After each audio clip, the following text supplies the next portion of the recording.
His Excellency, former President John Dramani Mahama, the presumptive flag bearer of the National Democratic Congress, is expected to begin his 2-day campaign tour of the Upper East region from the 2nd to the 3rd of May 2023. The first of his visit will take him to the Nabdam constituency at 8 a.m., followed by Zebila, Binduri and Boko, Puziga, Timpani, and end the day in the Garu constituency. Day 2 of his visit will take the former president to Bulsa South at 9 a.m., followed by Bulsa North, Navrongo Central and Chanapaga, Bongo, Talensi, Boga Central and Boga East constituencies respectively. His visit will afford him an opportunity to interact with constituency and branch executives, former appointees and former MPs. Vote number 1 for His Excellency John Dramani Mahama. Vote number 1 for Victory 2024. This jingle is powered by the campaign team of His Excellency John Dramani Mahama and supported by the Upper East Regional Communications Bureau. NDC, Eyezu, Eyezama.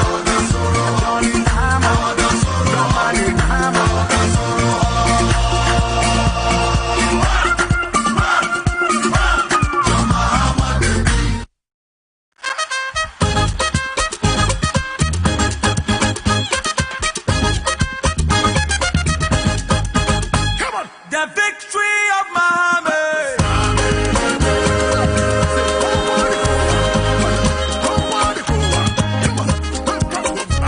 The victory of Mahama.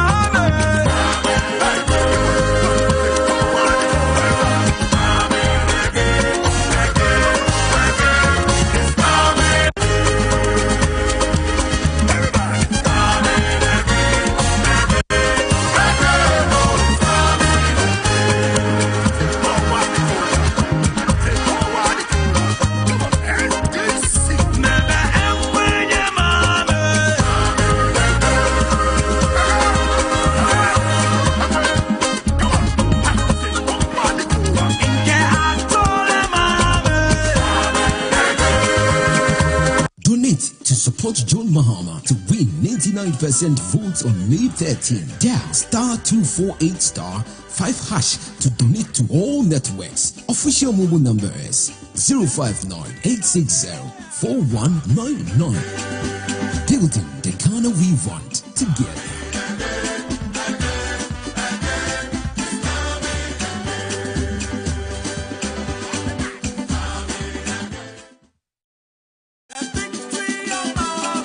We have seen his experience in education, in health, infrastructure, all aspects of our economy as far as our country Ghana is concerned. Ghanaians said he should come back.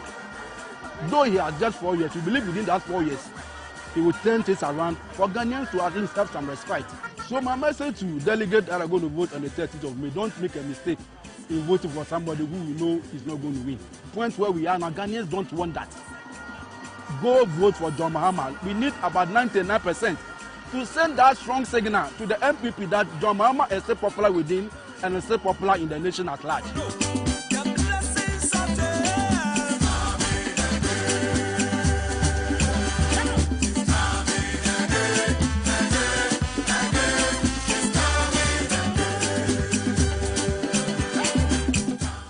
Now we must talk about Ghana. Our country is in reverse gear. We're going from Zebila to Accra. And instead of going towards Accra, the bus is reversing towards Kulungungu and outside Ghana.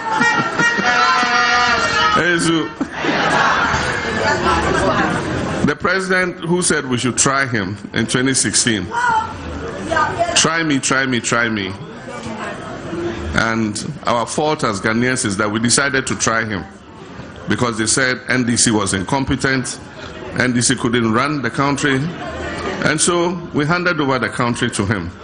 All of us can see what has happened. When NDC was in power, if for nothing at all, I can beat my chest and say that our lives were better under NDC than they are today. Things were going well. Development was going on. We were extending power to many communities. We were providing clean drinking water. We were building roads. We were building hospitals and health facilities. We were building schools, like trying to expand secondary education with community day schools, e-blocks. And then we're also building facilities in the existing secondary schools, dormitory blocks, administration blocks, lecture rooms, dining halls, and so on and so forth. And our colleague said we're incompetent and so Ghanaians should vote us out. And that when they come, within 1.5 years, they'll transform Ghana. And that they were going to give $1 million per constituency per year. And that means that by now, Zebila constituency should have had about $6 million in your account. And in a proverb, mostly with the accounts, they say, if you can't find something for your in-law, at least don't steal your in-law's thing. And so you promised us $1 million a year. You've not given it. We haven't seen the $1 million. The little district assemblies common fund that we've been using to do chips compounds and small development in our constituencies, that one too is not coming. You've kept it. You know, and so things have changed for the West. The free SHS is not working well. And when we give them ideas as to how to improve it, they don't want to take it. I said, bring all the parents and the teachers and everybody together, the students, and let us think about how we can improve the free SHS. And then they do propaganda with it and say, I said, I'm going to come and abolish it. We're going to come and make free SHS better.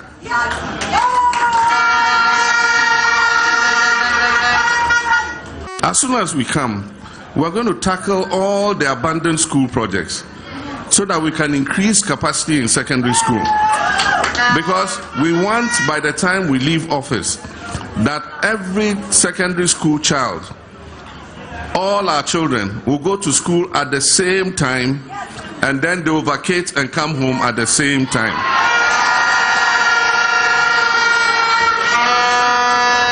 We want our children to go to school and spend 2 months to 3 months in school, not go for 4 weeks and come back because of some traffic light system.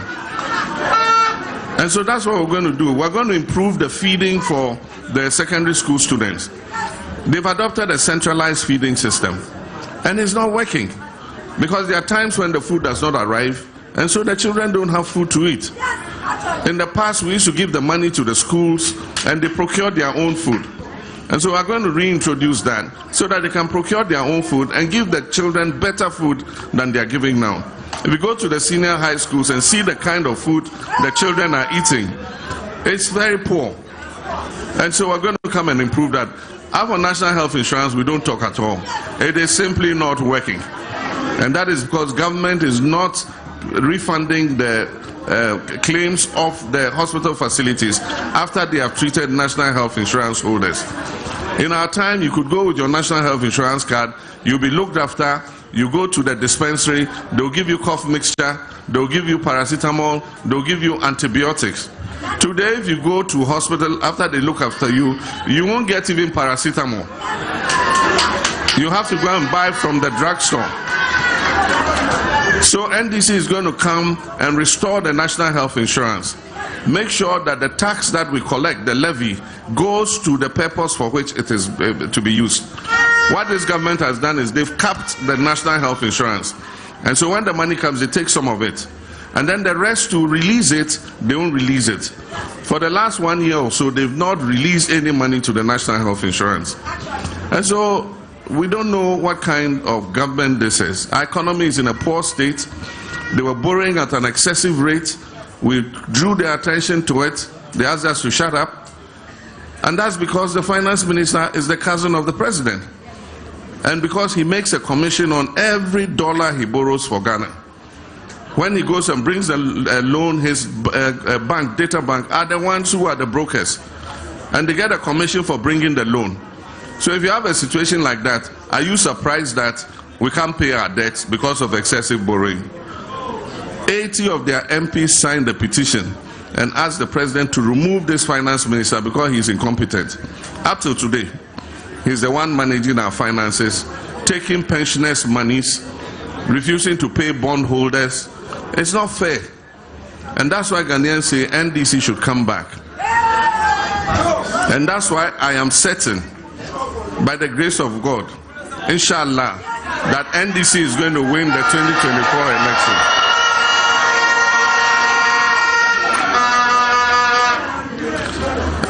And we must learn a lesson from the hardship we're going through. In future, if somebody comes and says, try me again, just tell the person to get out of here. We don't need try me again. We need experienced hands. They said, MPP, we have.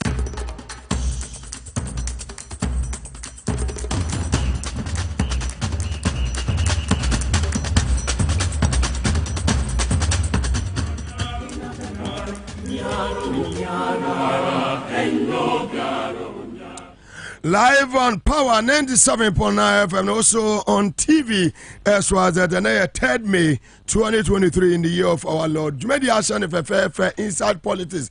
Jumedi any de to abubuano baby be our sister regency our Omega and Munina north to south east and west baby a Power 97.9 FM and a TV as well as on Facebook Live a TV as well as at Ghana South Power 979 on YouTube a Eswazi broadcasting. Na enei ensema yede ebrewo no ene World Press Freedom Day. Na edano san ena yedi no yebeka ho ensem na yasan ahwe ensem awodo a ekoso enura ewo mrase bejefie laws awodo a wo approve ye no ewon so ensem no san ena esitie ya yabo ano a yede ebrewo ene na ensem ben ena na nado awie ya appointment ben ena waye Nanado assign aya appointment for Obese who appointment for Nanado ewie ya enken ja way breaking news Nanado aya appointment bi na sa woti appointment na we yem be show no be say hey for kura na se die Nanado ye kan nyina no na o appoint bi eka ho na baby a wo de say nipa ne ko nipa ne din de say na position ben wa create for office for Nanado a create no dear office na obete ho ensem medame ho simeti om na fe maba meba dia ka nyina ebeje bre na ya biebie mu chansa ohene babo amaba ne ebe join me no the trending issues awodo a ekoso nyina no what they no so abre on the show yeba sesi a ne de dia ka nyina ato amoso.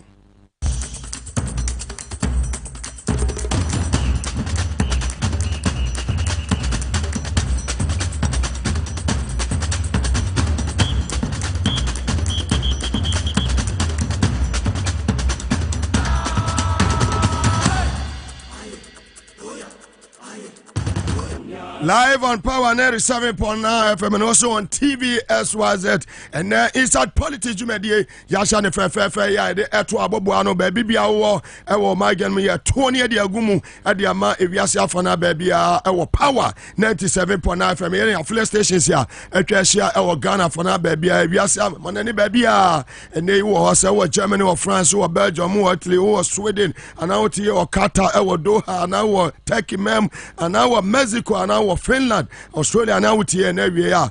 TV as well as Ghana on Facebook Live. Also the Power 979 Facebook Live and as well as broadcasting and also YouTube. Not just say Facebook Live for no or like now share that fee. Ya kwe ni mse momra na momere atakulega biga Mugabe Maase bema ba ya wonsi suma san wa ham enei samno edoso papa ya edini nyina ebremo. Ya shase ani ya shase breaking news kese pa ewiya odeno ho o mapanyi na Akufo-Addo watumi assign appointment kese pa e wo Ghana ha wa appoint wa panyi e fa Dr. Yao Twerefo Dr. Yao Twerefo Nanado breaking news wa appoint papa e fa say Dr. Yao Twerefo so o maye yem kurasemi Chief Executive Officer of the mortuaries and funeral facilities.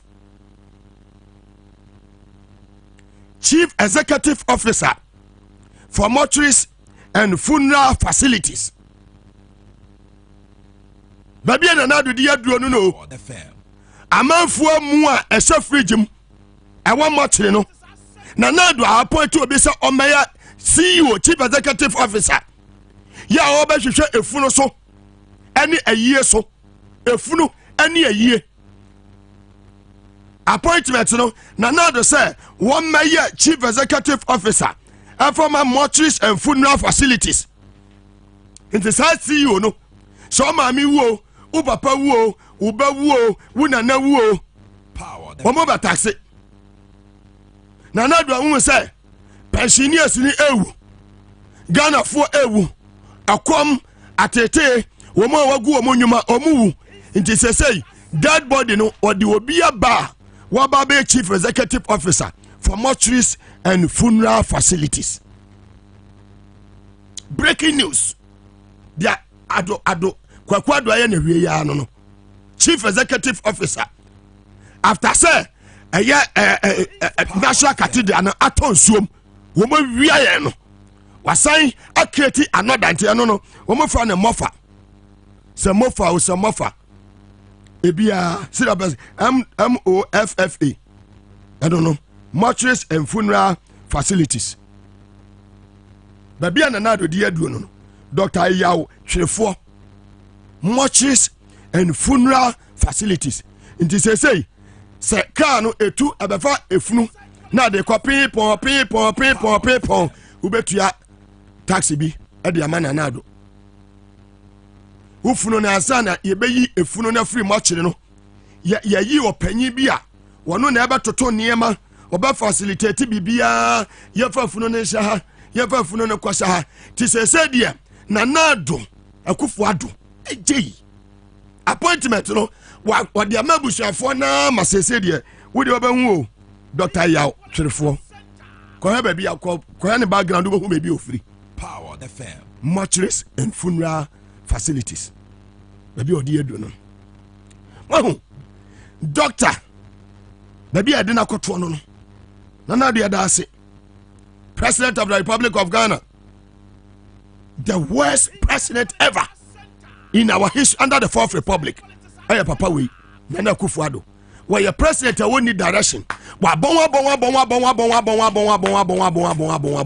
And ada obe free Jubilee House wa kone die. Some medical yaka. Said ya MPP aban we si abogana krono no. Jo Mahama ba National Cathedral waso oche na nado. No chicken foriata. Sampani fo mienu we. Eni asofo mu di mu tetema nyina no. Wo se achiwa mu nyina de mu kodina court na court di o masem. Period.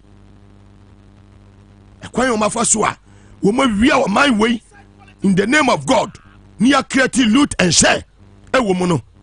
Na ya tam ya sase or minor sase na yesi National Cathedral na kwa register no Colombia. Power the fair. Fraudulent. Just say ubi bi omu ye bia ya fraud. And the one appointee will be say one mayor CEO for mortuaries and funeral facilities. Aba adai. Bosome so a na etua ne ka wo ye CEO. Na atam sika kakraka na de eden na de ama no. Da bia odi aduro no. Afa ye move on. Ade ba che besa bia kwakwado di biba. Ene ya papa ya lawyer Chachuchi Kata wakasa. Waso wo hwe krono ene kata asehye na akwaso na. Anya nwanwa. So say aya special prosecutor. Ajabo ya de Matiami Dubai no. Matiami du na enso kwa special prosecutor na ka kire say president no no nanado no were mother serpent of corruption. Kata asesha proye krono ye ka krono kata one nanado mother serpent. Nasa Matiam do kan we kire ya okubisa ho abi. Ena jaju kata ka kire say mama Ghana for emma ne nye omo wanwa.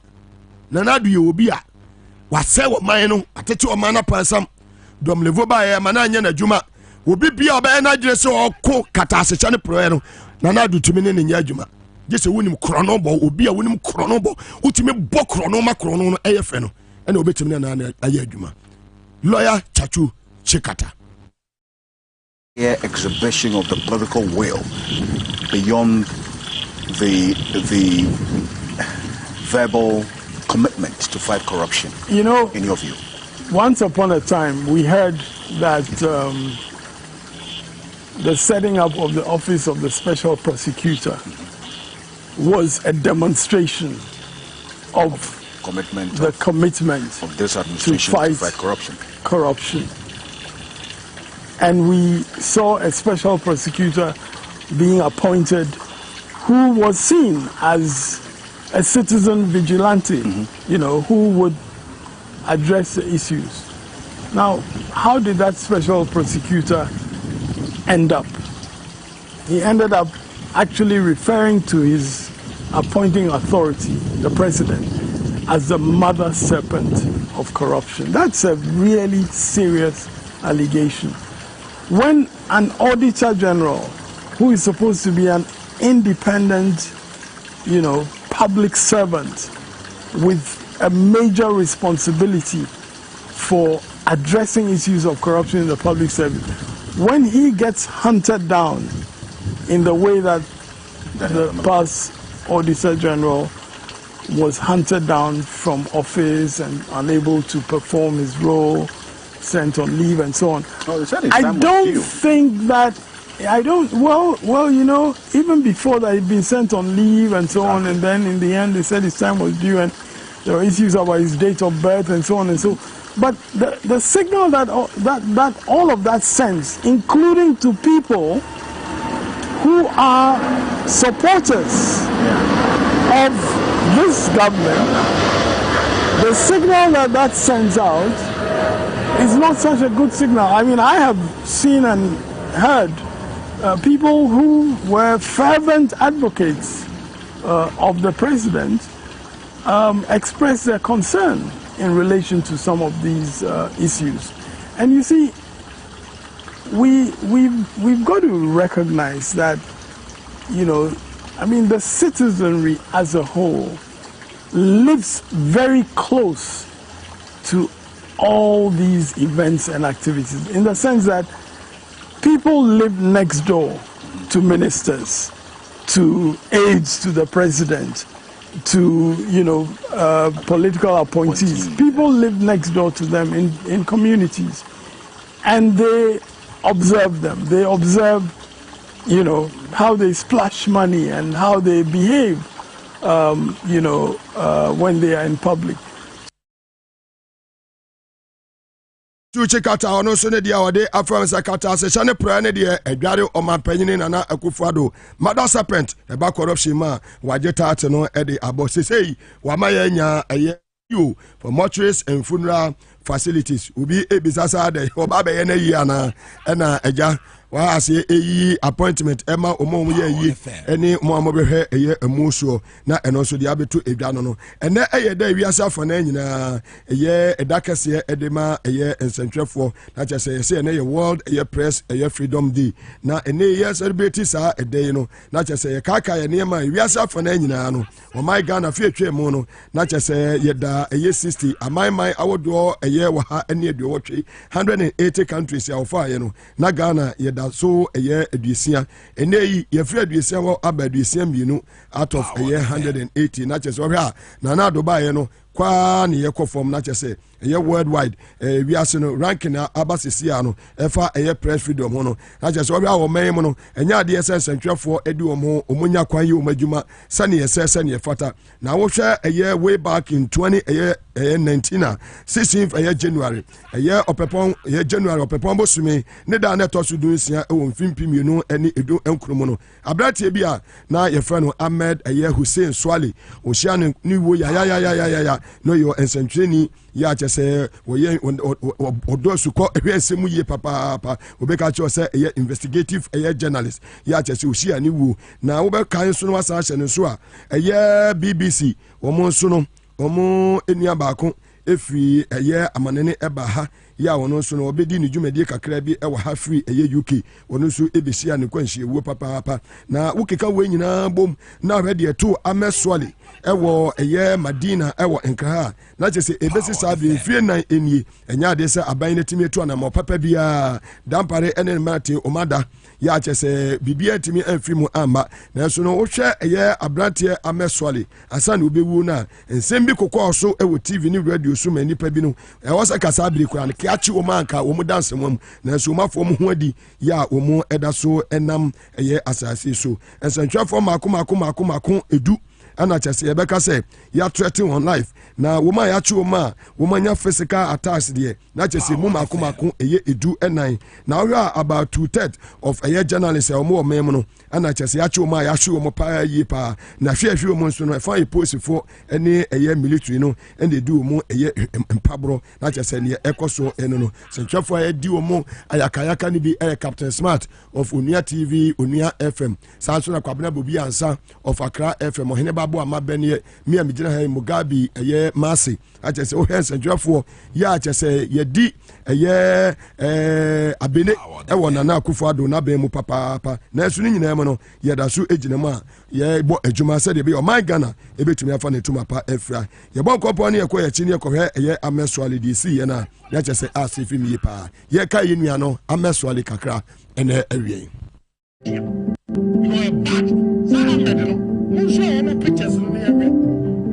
somebody picture children we na abuso we share baby am pa na so obey your promises and your mistake me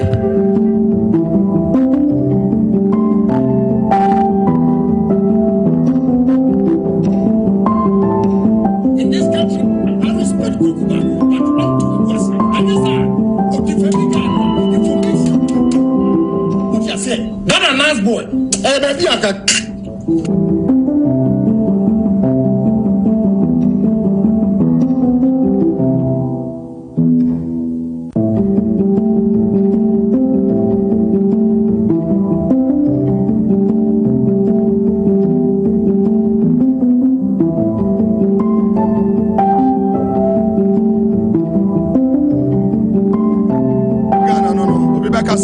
serious country sa Jimmy Fowe Krama ba we baga biga we oda so enam abonten bisa won say kaka NDC ni na kwotena radio so na TV so ka se mo ya kada so kadampa ne chi na na se won chi no na so ebesi nei obi an kwahye ne ya no onam ne ba bisa sabe Jimmy Fowe wadi sa ne ma boni we mu nyina achi asa so ne se op president edi no be ya president ya ba hwe wo ma omukun ameswale NJB dankwa sabe wo ga Jimmy efianya so no eni ho we I mean, we American presidency no na do amana asaya ma sebe Jimmy Fowe was sorry so president edi we padwene papa be pa any woni team so betimi akasa brate we what Madina heya oba ha momo no mu wi a metua ana mu wi e so watua na wontua ebesi ne hwan ya che no ebesi ne hwan ani ya che no we hia dampare Meka cham sasa IGP we kele wele IGP enye adwuma papa bia na oya is not on top of his job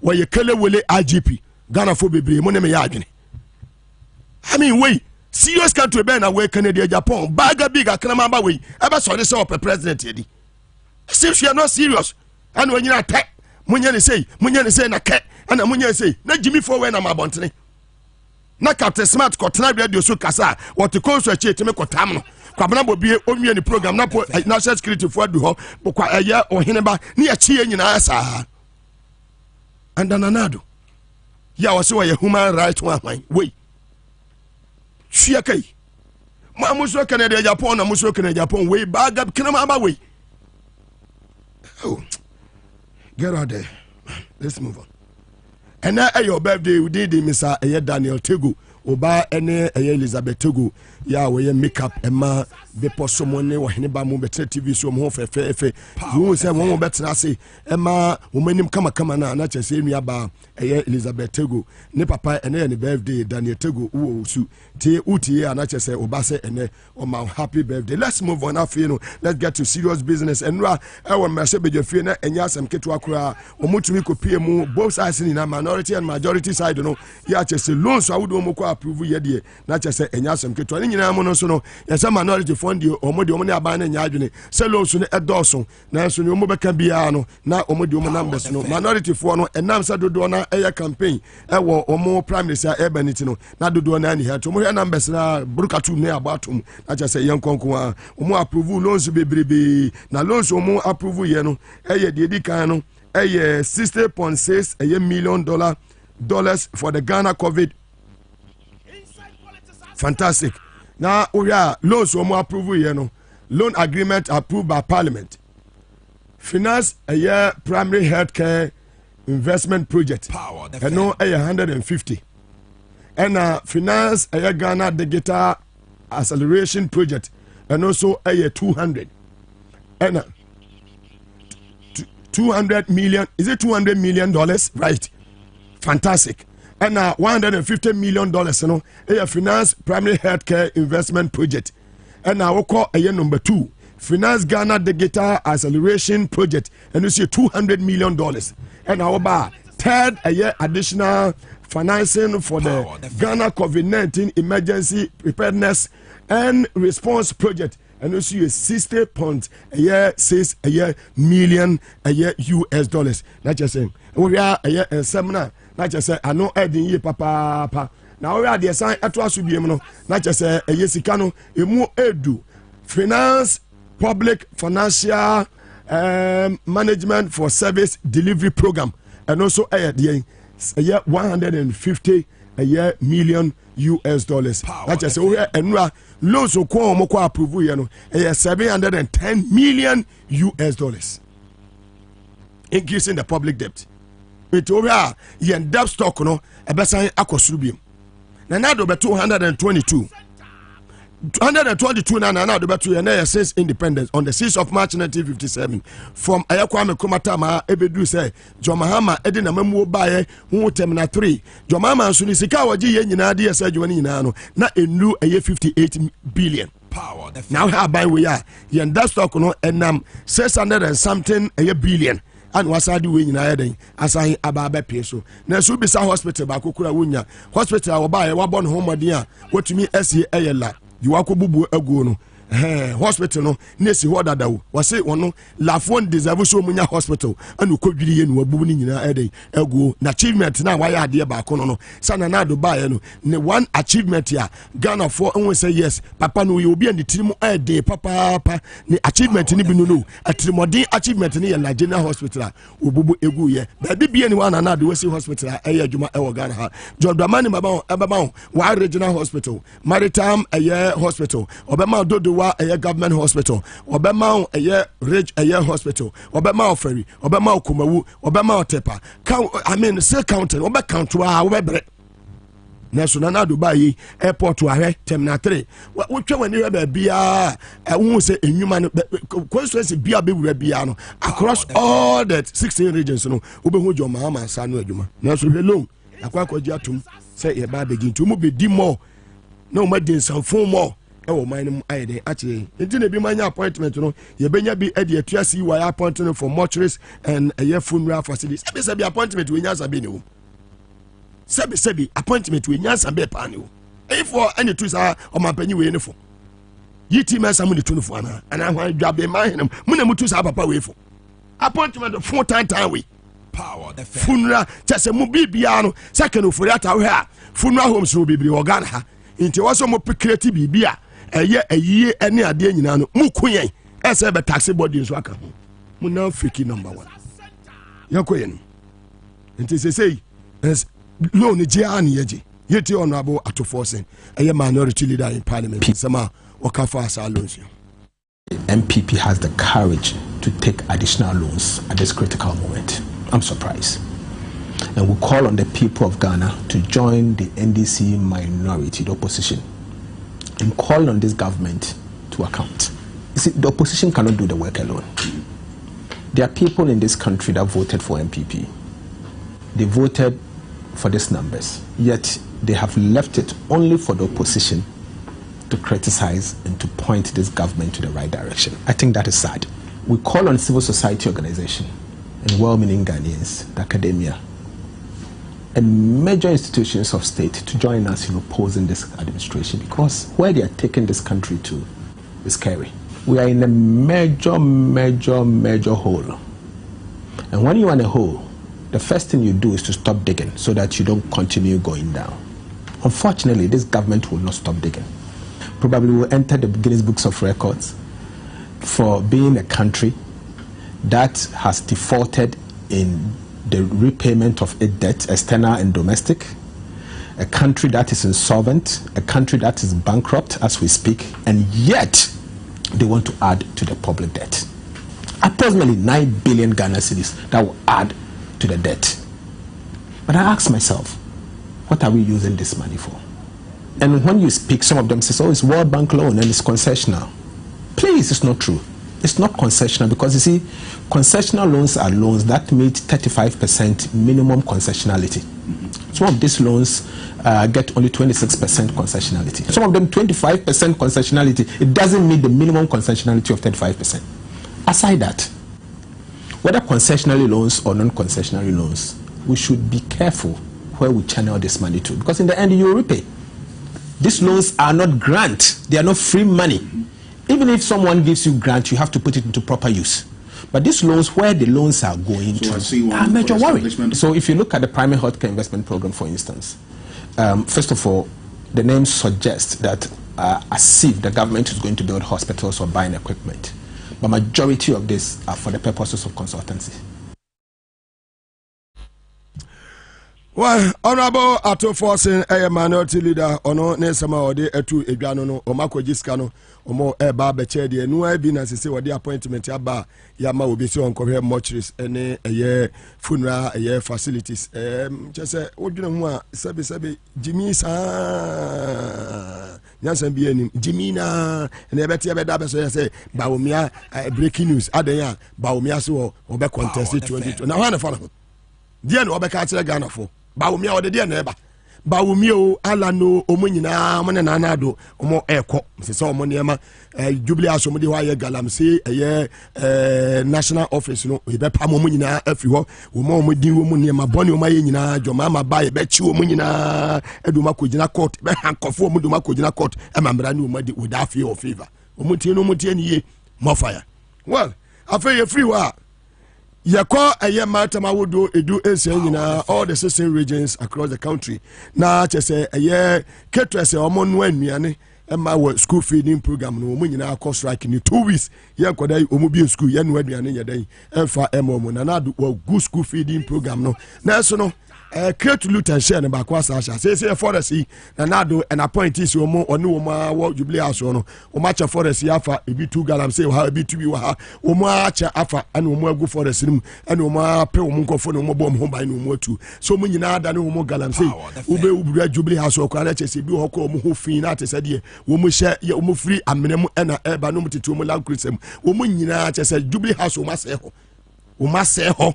Nyina mu di Jubilee House no eye niema enye Jubilee House adane galamsey pit wo mu nyina galamsey adware wo mo galamsey adware wo mo na enei I don't want to mention names but it is in the public domain. More fire enei school feeding program and kwada ne be ko school no na na do say ehia no wotimi appoint we be say okoya what they say CEO for mortuaries and funeral facilities. Yeah, that's how sorry ya. And nay, yes, I catch it. Say, yeah, Baba, yeah, a year tree, a year planting trees across the country. Planting trees. My best forest in a way. What to galam say, I say, and forest in a way. Jimmy, sir. And some phone, sir. Must say, and forest in a way.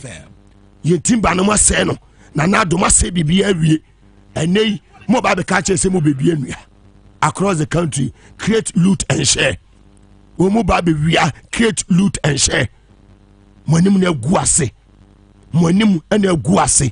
Some are saying forest ni nyina. Enam si mo be dua nua. Na nua na mo dua na dada na mo dua na wo hen. Enua no de mo dua na dada no from Sir John time said from Sir John time Nicola from Sir John time ya mo start dua nua no one youth in afforestation mo start dua nua no we chronosa create loot and share chronosa chronosa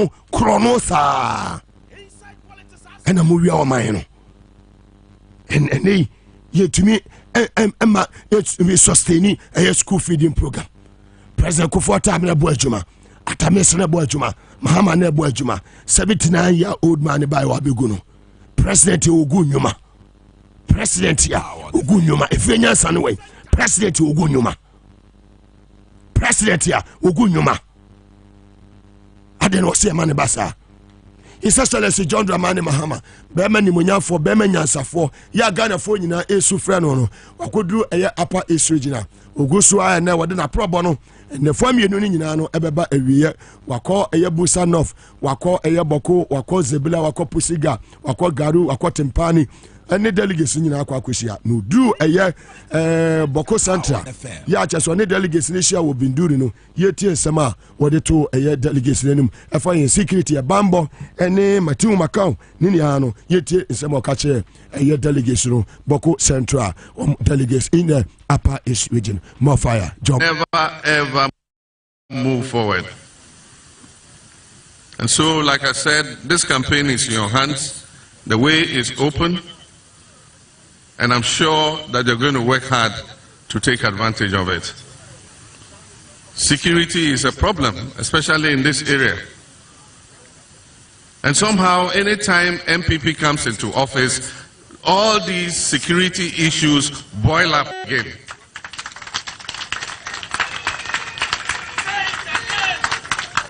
When NDC is in office, we live in peace. As soon as they come, they'll destabilize everything. And so now look at what is happening, killings. And I wish to condemn the killing of innocent citizens by our military. Our military is supposed to protect us. We pay taxes to give them those weapons. And they're supposed to use the weapons to protect us, not to kill us. And so when we come, we would like to find out what caused the death of those people.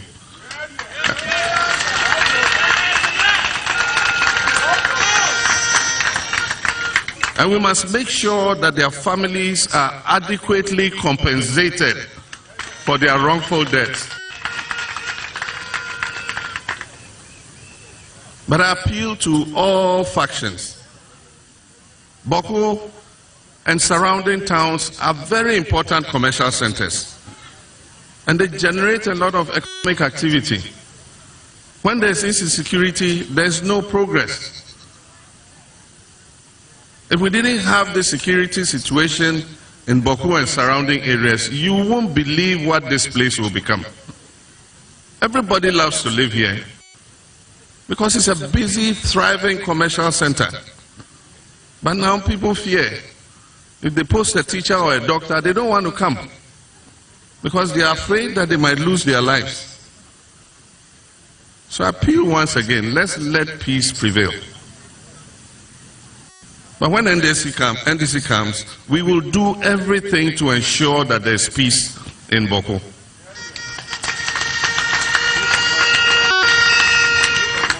We have done it before, and we'll do it again.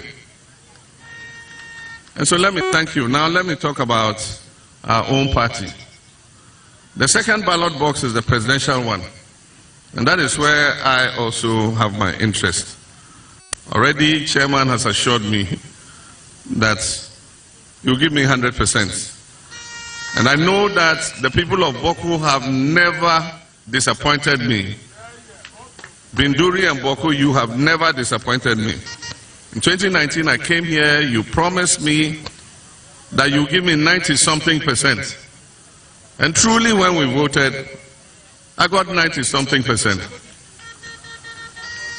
There was a little that went out. Part of it was spoiled ballots. And the other one, part of it, my brother here, Professor Alabi, got some of them.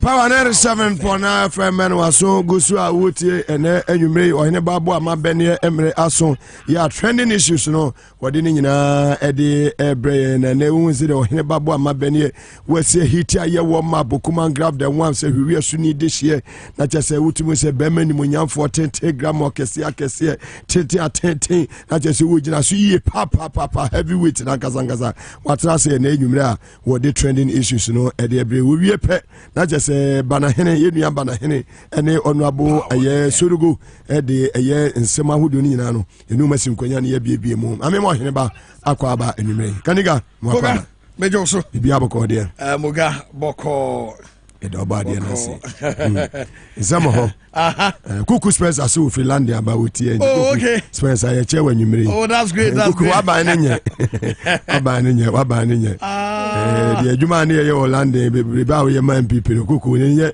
and so a year, Biaba says so my in here, and Koyi. Moga, as I'm a Mammy, my way. Are you? Moga, woman, Pania Kufuad, what the cabo so that. We'll make your appointment. Dr. Yao, Trefo. Me patro say abranti and the aba mbe to me de nato so amame na ma hwe me Dr. Yao Trefo no obi anko Facebook live power 979 any TVS was at Ghana YouTube also no SYZ broadcasting moko ohene babo amabeni atrase ohene ba yanko moga Dr. Yao Trefo me patro oni waja na bojo se ku waja na bojo se no fine moga we na se we samale why are they? Where's Samali? Thank you. We have got Moga Nanato. Why are they a much doctor? Much doctor. Okay. Moga. Yabedima who come on. They are friend of Dr. Yao Trefo. Nanado are Pentano as CEO of mortuaries and funeral facilities. Na Mufa.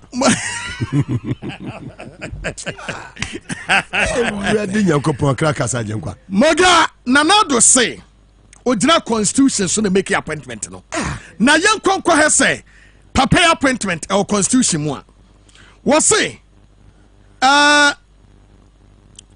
according to Accra based Asase Radio.co, his appointment was done by Article 195(1). Moga Article 195(1). Article 114 Article 195(1) will get Yasemeho. Was subject to the provision of this constitution, the power to appoint person to hold or to act in an office in the public service shall vest in the president, acting in accordance with this advice of the governing council of the service, consent given in consultation with the public Service Commission. Enti emrana nkase wa prente mortuary nemom na do said that the constitution atachire enye no kre boga efeye nwura de ada wan simpeni man we ya prente no Dr. Yao Trefo mo fa ne ntoso Dr. Yao Trefo yi moga na djuma pa wa baba ye number 1 tie ne ye obi atie ne ye me pacho ene wo funu wo fridge mu a appointment aba heyen wan kwankoyi enrase tobo moga number 1 mrawo ho ensese wo honi mbetua wasise no man na djuma wo baba ye number 1 we see him managing the licensing, control and regulation of facilities connected with storage, transportation and disposal of human remains. Morgan says, I want to say, when Timin without permits. Yes, you see, they have a permit. Maybe a question, so you just have a permit. Very good. It is now a Yanuma Miansa. One, a storage, maybe any pen free moi. What they call Coseno. What the never saw a Georgia permit. And son out the Naka question. What were we? Yes, what were we? No, also the permit. Much remind you. Number 2, my way, Najuma Bayano. Number 2, sir, what transport to no one? When your hands no every Aquafanwa wa den ekono when you permit untumi fafunu fakwan ye becho adufunu ni permit nso betua oh yes ena se wantua na aban ne chewa obetua penalty wofunu no ansa na waba beje ituwe we funeral minister oh funeral minister perfect pepe funeral minister na djuma no number 3 ena se wusie funu no obi kochuku se Mugabe akwakosie funu wa ha wanye permit a yetumi betu funu no said ye esi awie de ni atagori ga da ye se esi awie de ni problem oga me na me ka tro wusie funu ne wanye permit no be kochuku e be betu ba we e controversial kakra o oh yes ye nuanum kremofo no wu ya within few hours I was say wusie no adabi say ye twa sa de ni mu new law no aba ne yatwa why exemption and why exclude exemption be anim yes say one storage transport sankremofo dey you are aware of this appointment oh moga wa ya aware na sem mo guy ba o me ade onya kremo e serious o me na me ka kire eti obi ewu within by 2-3 hours ya ba me na kremo ni yesi wo ba je permit o he I was so co-founder minister ho ne office send you baby branch o sa district o no akwaka se ye this year we yafrim ana e was say ye kokko check no hwe examine no because in krata no e de be ma permit no ye examine furu no had kodi akuru no minister na adwuma no me na me ka kire it the whole Ghana if you be akamo send another pesca eti we no was say you be for so agi Ghana for sika no man wo de hie na wo wuo no ya wo su charge na do be tax o me na me ka kire eti awurade asema tumi o na ya ba wura fie ho madam for baba go ayi na ba na body no hen permit nipa no wawuo no maje permit bi ho an ya twerɛ no kama na ya te receipt amount na permit ni wadi a wusie ko dabi before na because I was so with the permit no wafie ho ansa na wode na to ambulance na say hes mu grad na comotry na je se we no mo bet send amanfo across o na je se se no de mo plan say nipa bewu yes we no we adwuma 79-year-old man me donyame omuga ya ono baby e wanyina do yi mo appointment odi aba no muga wunim say dey obi abi adwene ya e wo mampani akufu say dey obi abi wo no ye dey obeko because was say man we na dwuma wo ba beye we see him managing the licensing, control and regulation of facilities connected with 1 storage, 2 transportation, and 3 disposal of human remains. What to mean funu without this person? It is a food tax aba. Yes, a fruit tax. It is a son when you buy a pena what you pay. You live in Anya. The IMF na tonsuma. Atonsum the fruit tax aba. A fruit tax. I am telling you, Bisa say, woman penny Kufuado say was so a article be so and what they ye. Moga article no back on the medical card say. A woman penny no can say will make your appointment and tell so appointed funeral and I'm watching. It's not kind of for Atamo Abia. It is a say every funeral would to hey when I'm here see a funeral. Woman beg you, my dear, say no cremofu. Ebe nyamotre mo nyamotre kura automatically mo de modesi be come motre because we na wunya permit wutumi nkosie because so sia won be ba tufunu no won be tufunu ya nanado de ba wo mi oh yes it's so mo de aba no de ba wo mi won ba wo mi na nanado mo dwene Ghana fo eno no moga wo say we moga da bia me kaso mampani akufo ado no we breaking news ni akan yo wadwe sabon sam so kan ja wo ade a wo bayan the next 30 years no start na ketua bi we are start no wo hwe ye kura ye betua funeral tax donyame wo de otu kura we be tax Ghana oh ye be tax Ghana for and as say no was say one storage, transportation and disposal of human remains wo mo ye send woman nyina no and as say no ade bia ma ye de ba bebo mu ne say want to mean the dafunu or more funa the da and na se for no want to mean the dafunu without permit to our the dafunu so say we get so was out the permit and say no the dafunu oh na say gambro for the abaso to me mo yi asenyu without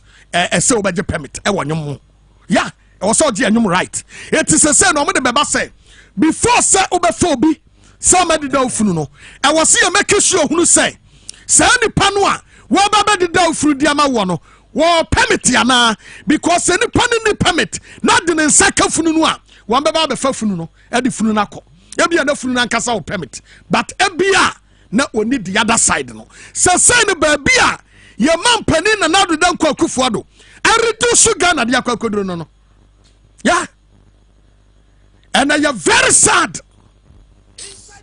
baby say funu ho adwuma akodro no eti abide ne ho adim eti say anyam wawa Saba be sasia to task force. No we hu so won we kura da obetax wo. Very soon.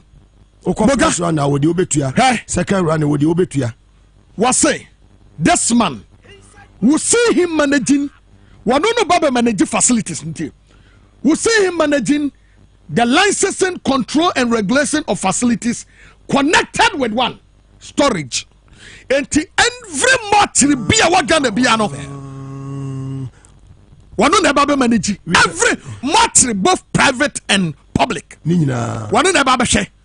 Number 2, transportation say your ambulance say your hassle and then you no I was say what the permit and son what for fun and son number 3 one more mukwasi it boys no me di funu sa no when I'm here kosa also the permit yes and son wasa wo yes e di funu e di esi okon and this guy is going to be in charge way na juma no na moga abrantie obisa se ede no ya abrantie way one be chasing taxes from dead bodies. One no medical superintendent ya ka medical superintendent da one no ya doctor e wo anya polyclinic anya polyclinic so to mu yes anya so to anya polyclinic one any no according to no say he has served as an external consultant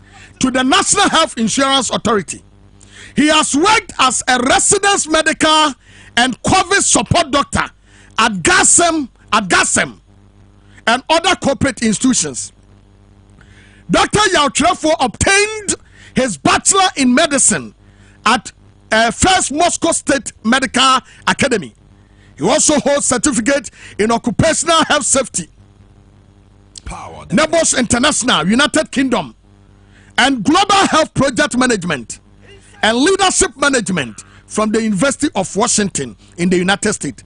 Locally, Dr. Trefo pursued a postgraduate certificate course in health administration and management, monitoring and evaluation, both at the Ghana Institute of Management and Public Administration, GIMPA, Accra.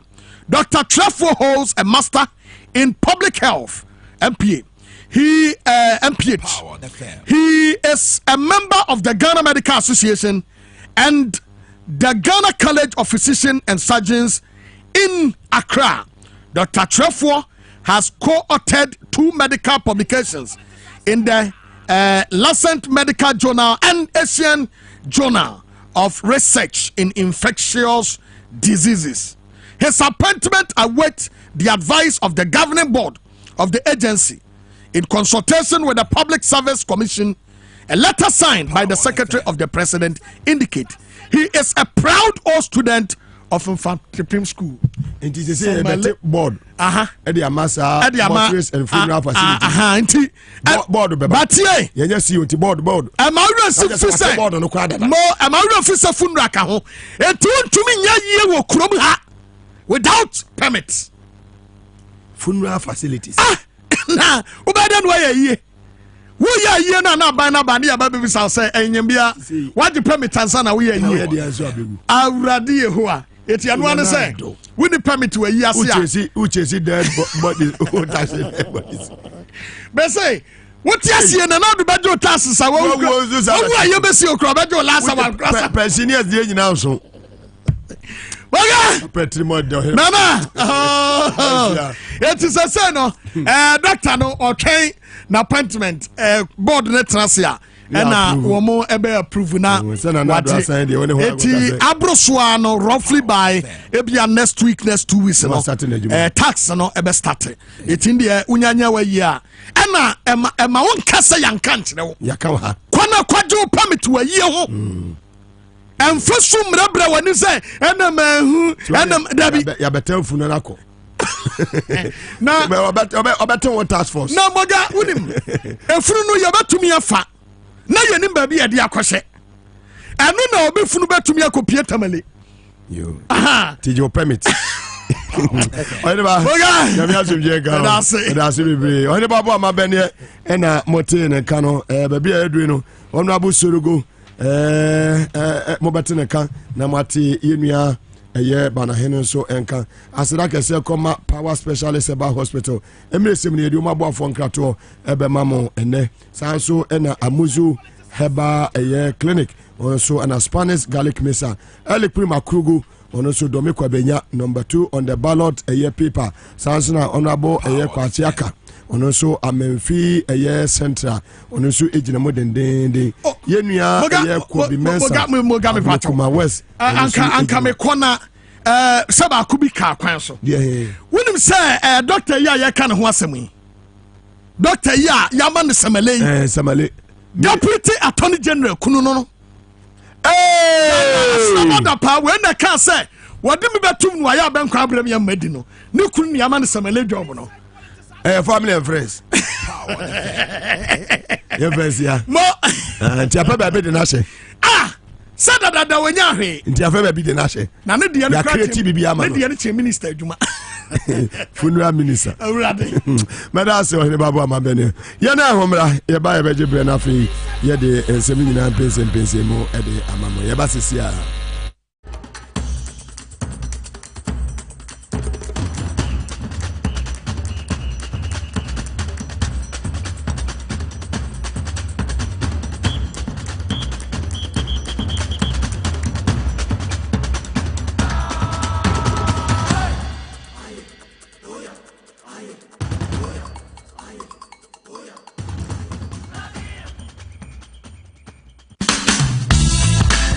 The serene environment fits into the goal of the school, which is simply to provide excellent educational foundation for your ward's development before they commence primary education. At first glance, clearly you will see why the school is called Hebron Hills International School, as the building stands tall overlooking town.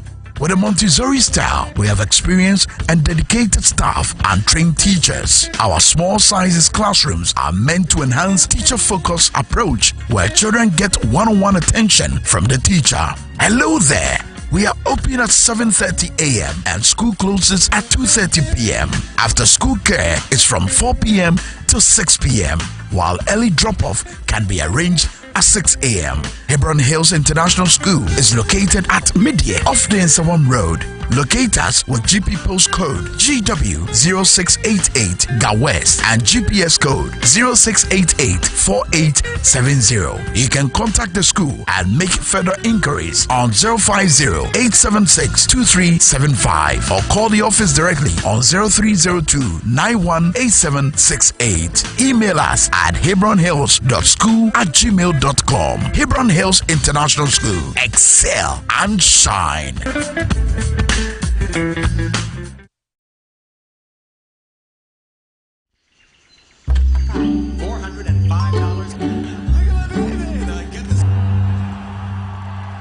Notice lately I've been drifting aimlessly. The actual retail price is...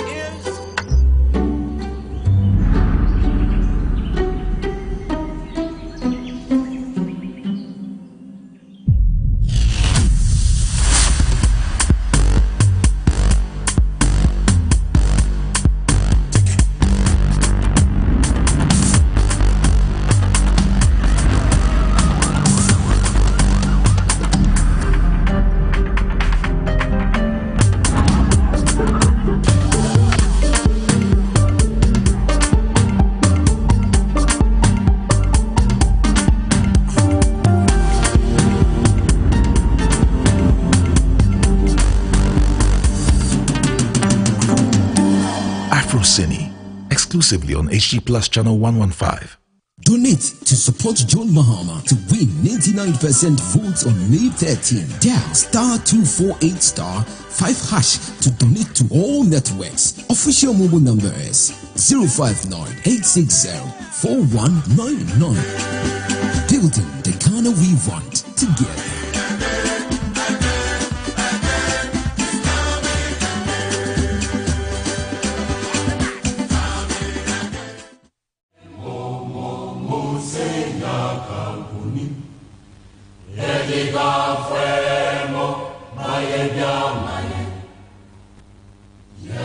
On Power 97.9 FM and also on TVS was it, and all our affiliate stations across the country. And now 10 May 2023. Pussy farm hey and mutina yamamunina so well, Dr. Amuzu and Spanish garlic asuye chacha munina and power specialist about hospital. Media Makwaba. Yeah, Muga. Napoma. What area chair? Nobody and no one found the air. A carboton will be all this condition. Mim said in another air economy, policeman, and a galam say uncanwa. It is a way come. I'm not sure. Yeah, dear. Miss Senior, so I hear there was a this week a committee, constituency executives, and a former, Medina. What about my me former constituency executive. Oh, really? When was allergic to the father of the constituency. Now kasa which means a wisdom, kasa, an experience.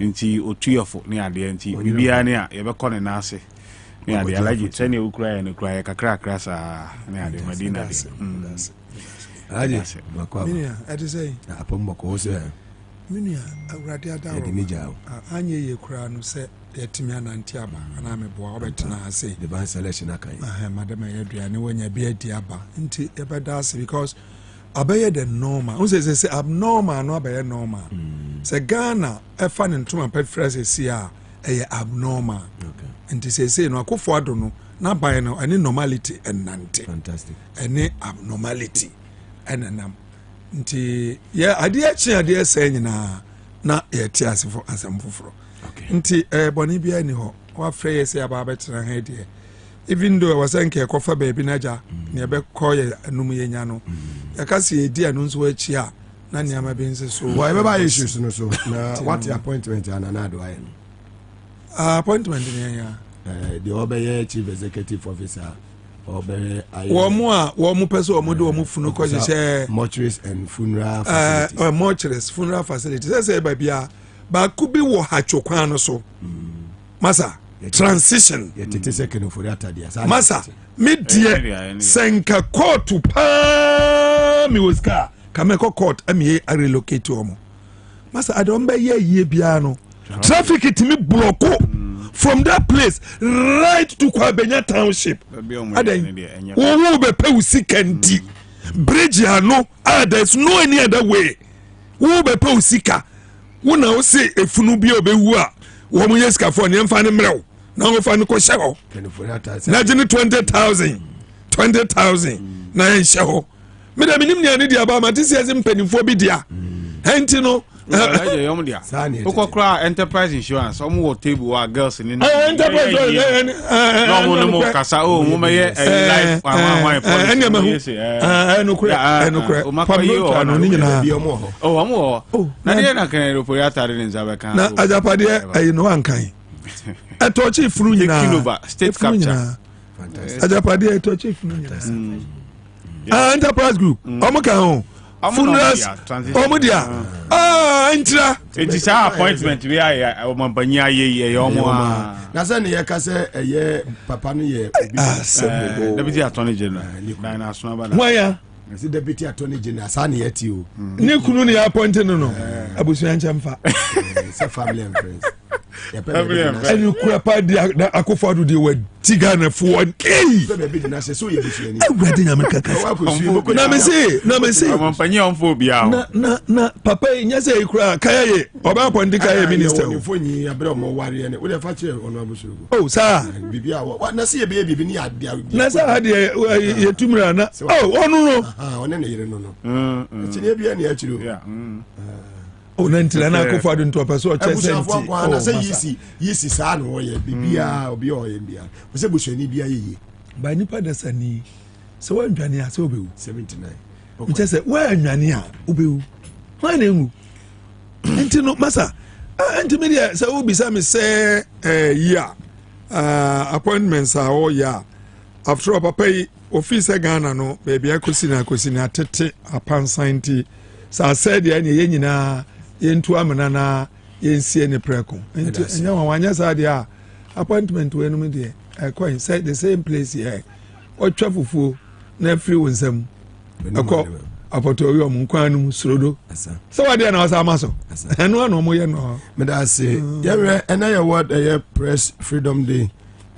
Ghana baby near dano near the year 60 your free sister about 62 we are see man abodo makomako 180 that just say ye 62 out of 180 last year near the 60 they say ba ne ba from well yen no na free yen debt stock no so no said the honorable atofo se minority leader edia tudwa no ebesa akoso by 9 billion sanse enu a o approve 750 million a year dollars a year loan US dollars yeah the check no so the abetu na for your national cathedral a year scandals no Any and summer idiot. Muga, you can't mean Abuma. Na time we dey one to for Biafra National Cathedral. Buboni in Afra. Yo, Yaba National Cathedral. Muga, Medasi, Ebechia at you for. Fantastic. Na, say 13th May, by NDC primaries. Na Medina, the MP or call on post. Na Minya Babako or Shayo Sudoku MP, Linda Obenewa Akwele. Say delegates and to Abamano. Say party here about 30% of parliament near the Yanyabi and he was here before near the Abe by Jamano Yanya and to Abamom. Sister, never have a bow campaign. Yamebe Shen one on your sending Kunim. Muga, and a World Press Freedom Day. Na a UN and a set is on the 3rd of May, 1992, and I set it up. Na Fibia a ranking eba. Na 2016 and Sana John Dramani Mahama Efiabam near Toso 26 Ghana. 2016 near Toso 26. We are seeing na the so-called human rights lawyer our obey President Akufo-Addo no say enye kura on TV da. Your mama chechi amanfo fa hu bi so 26 dey adan. Muga 2023 and ye to so 62 ye chikwa na ye ko afibia 10 who said 2662 and I will check it 10 number 10 number 10 number 2662 e boss Saturday entimu am pese mu twalo to no so wa hu obi wo so no ye to so 26 e wi ase nyina ene ya oba a human rights lawyer ya beto so 62 Muga ene uye ensanchironi na wotena radio so na criticize aban a ukotra uka mu akwa ne across ye de bia ye ohene ba ye de bia ye bobie num ne ade ye kire ensanchirofo gu Muga bi wankasa wunim en samo amu famu wo sa aban we mu utimi nkan wadwen enye se chese wo bibia ba wo kan wadwen ne ade a kire o man punto ne ade because ensanchirofo mu ni ho a oman ne nyeden eni ho kaniema bebre wo honom enye nsanchirofo a enka oman timamfo ye nyeden yente mu ye modwuma no na ye san yeden e kire mugum enuti na yeden ye ko ye chisa sanchironi bi ko ye investigation obi di ni betra TV so e show ni pictures ye bonitu okun no be si enne ye nchi onipa bako alaji ye madina hono swallow ye nchi onipa bako so tiase sanchironi bi ko ye militia in the eye of the city documentary ye di tuo training crop for castle ye di ba ye manase ye tata no ama ye den ye de ne call even South Africa de ne ko sie kakra ansa oba ya aban tata joy from for the munyi abranche ye di eno ye media personality na wo ye yi na ya Jimmy and Tata wa yesi media no eno wondele ye be Tata media house no akosi be den ye be yi wadi eti ye chi ye den kwa na ye ko anda Akufo-Addo ya 13 media people sa ne manfo da mo na edu adati ko ye minister yi o one of hu ayi me say ye ni free ni krom e de ne be trankra abo no ho aban adentia na ado aban so just say enye mo nsanchirofo yi a enka document ya galamsey document ya ye de ama President Akufo-Addo over 2 years in here 2 years 6 months nya nsanchirofo yi mu na mo ye den mo de ba ya enka ye den enka report wi shesu ase this nsanchirofo mo dwuma mo ye ne very very important nti na ye World Freedom Day no muga ye bom nyina mabaso munya kokuduro na mo nkomo o man Ghana sanse Ghana ne be ye yi a ejina so money fourth estate of the fourth estate of the realm so that ye executive ye legislature ni judiciary amona mo ho ti mo ye very very important na Akufo-Addo be fi aban so de na message ama ye do 80 kwata ba obe free aban so de ye position na do 80 ama ba be nti your mama bad dia sama di kan aka ni breast ni 26 na Akufo-Addo aba be fa koyechi ene corruption ya koyechi bibia ya den ya koyechi ni ade anda Akufo-Addo nti moga ne e be bon senchirofo aba so na me de eno asi ho na me ko ayi debt situation moga 750 million okay chair na speaker I call it parliament say omunye den omunsamra because omo ahomegiem no mo ba no a even kra minority leader honorable ato force say social media not say from yɛntimi ankyerɛ letter amana ndu okra sɛ emergency aban ho pro no pɛpɛpɛpɛpɛ sɛ ɔmomra parliament yɛnim sɛ bibi kura na abɛsi muga ɔmokɔ parliament ya yakɔfa loan agreement baako 11 ɛna de abɛto ɔmanim ɔmonko approve a 750 million dollars hwɛ ɛkai say yɛtwam over 600 billion Ghana cedis yen external debt nko is over 300 billion na yɛ den yɛsan bro ɛka ne biem na egum ɛna yɛabɔka ma yɛdu junk status wa country rating yɛntimi ntua ka default a obi an pese obeye den obebo ye besi afre the multinationals na ye den ye di na omo so enra yi na Japan ai prime minister e wa ha mampanya bu nkotodwe se this prime minister kopa che o IMF wo man no mo ye deal enche ye Ngozi Okonjo Iweala WTO director general so by mampanyi the same achow pa no mompa che o ma IMF mai afi kra do ka kire WTO director general so IMF di kan ma ye bosia ne kakra ne mfa hwe how far ansa na alaji 3 billion na yeden abedu sese de oman yeduru no moga amna donko no man ewom in debt adenti na wo se basa busia ye boy ka kire mo se busia won sunsuanso ene e ka ye de yetimi nyeden entua eno ana manfo ye demonstration ba omo bond omo de akoto ayewo sika omo de akoto bond ni ade aban entua mom yetimi ntua ye bo busia na yetimi ntua ena so da bi abo ana ye bogum Deputy Finance Minister John Kumame Kambinti a say oh we bosia dada na parliament ebe ratify keke eno na a minority leader o say da bi we ye fresh loans so aban ya dey akofa ba muga ye pe 3 billion IMF mfama da bia mbeko parliament loan agreement at that table so was here eti yesu say eti akufuado ontimi nye yentimi nye oman debt ceiling bia yentimi ntra na da bia ye allow no obo besia ye bobisian so look at the name ya de bosian ko ye say COVID-19 emergency fund o say den covid ye wo hibiem ye ko bobisian sa de akoto emergency fund nim amuga covid e wo he me say director general of WTO advice ya the ma ayi say na Ghana a poster boy of Africa e ban say economy now so Akufo-Addo aban agu Africa ni mu ase ye in debt situation ti o say or advice aban no or say in times of buffer say enema ye mamwa mumfa bi sie na bra enema mu ye den na mo ye den mo yusu eno ne na omampanyi Mahama de obeye sinking fund say ye kobo be sia ye ntika kranto ho na say edu say ye tua ye yiska ya ye den akotua covid ba omampanyi de ne sakobo say ska nim ye di stabilization fund or DJ ye di heritage fund ye di say again na John Mahama edija ya omampanyi emfinance ankan and ye debt to GDP ratio no 104%. Na muga IMF say yemfamra back to 55%. The number omampanyi Mahama ja hono ni e be de aba and ye debt restructuring kra I reduce by only 1%. Ye debt no yet binya eno na yensu say IMF deal no e be ye di amayen say oman ebenya because conditions here we have to satisfy to get the deal no enya dia o man ye dey ye betimaja o na da bia Mr White yi papa ya ozu yin no da bia so because okobo besia ni company benya ayiniti da bia abosia bo ha na obo on the oba so investment banker on the financial engineering and who adwuma na obaye ti da bia abosia muga Japan omo wo yi debt to GDP is over 200%. But omo debt ni a local debt and they have the capacity to repay.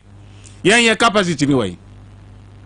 And then your interest in on our loans, you 53 billion cedis. Afiwe. And so you see it me there. Yentua etu opushi e dey ato amajo Mahama say 2025 etua kan. E karo Akufo-Addo restructuring nyina opushi kana ko 2025 de amajo Mahama o eti ye beba na eka bebre na da ho no onum so woko na ai video bi ya Dr. Randy Etabo Metro TV o say government no the future money ne ene future money no obo besia di ne no wako so ti say eti oman enya de a ebeye bete woni da so say John Dramani Mahama ebeba no wa betuto niema sɛne ɛnɛ yɛ ma Ghana ɛnɛ yɛgya hɔ atotia pansam. Right. But I see Minua Banahene live on TV SWAZ and also on Power 97.9 FM. Yene and affiliate stations. Honorable a year so ago, yenti also submission. Well, Moga, if you say Triniani or why Monche, if you say a man for be brave, a tietie, or Fanana, or Manida Swinina, any NDC for their deputy.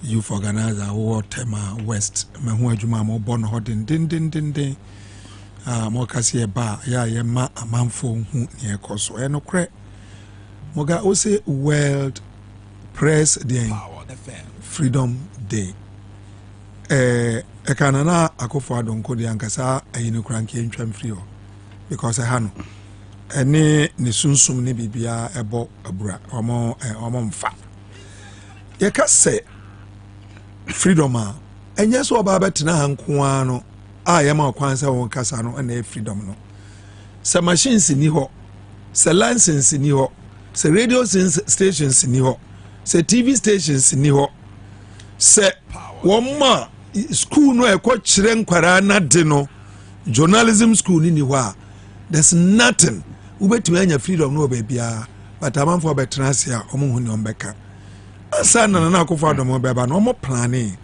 so obeka ya o see criminal libel law no na dawroma kiri na ono ka ho bi ene ye repeali ye ne repeali wi ya na no hu say e dey asem no makwa akoyi me hu ne yanka right from the word go na akofo ado MPP for beba no mo target stations be o say annam se yen nkrofo aye ba se ba be di intro no station bia beka no kra na wo se tag no ne yi ni free ho enti moga kaya muntie ya tag no menu nyina ne yakọ hoda Radio Gold boy XYZ boy radio stations sa wo ka no kra kuku dam nyina wo mo tie Ghana fotie no na akofo ado ka say se waso antia convince.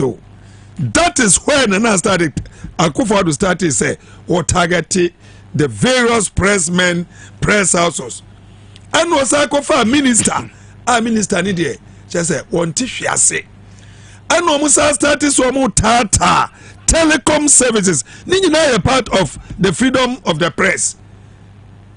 Telephones. I was also register way. One register we betwa mu near the wura ni nyina was preparing say ne be yomudi hu beba na say krono no ba mu a amanfo ntimi nkasa no me prepare 2020 elections ye nyina hu ni esi ye ye kunkum nipa ye ka say well press freedom a ye kum nipa no say the press for no nya kukuduro ka nipa sen ene boso papers sen ene kuma wo mu a wo ma hwere wo ma de shefo no enipa say ene kan apart from mon kakra ya mu kan ekosi ankosi aga and where a day bia ye nyina ye kai ni aka ya ka say yekum ye nipa we ya ka say ameswale Canada Japan ko jina ko yi ni picture e kire say kwa we munya na munya ni sei ampa so yekum no ankosi aga nkrofo dwane ye table ase ye de sika wa nkrofo trim ye ko election yekunkumi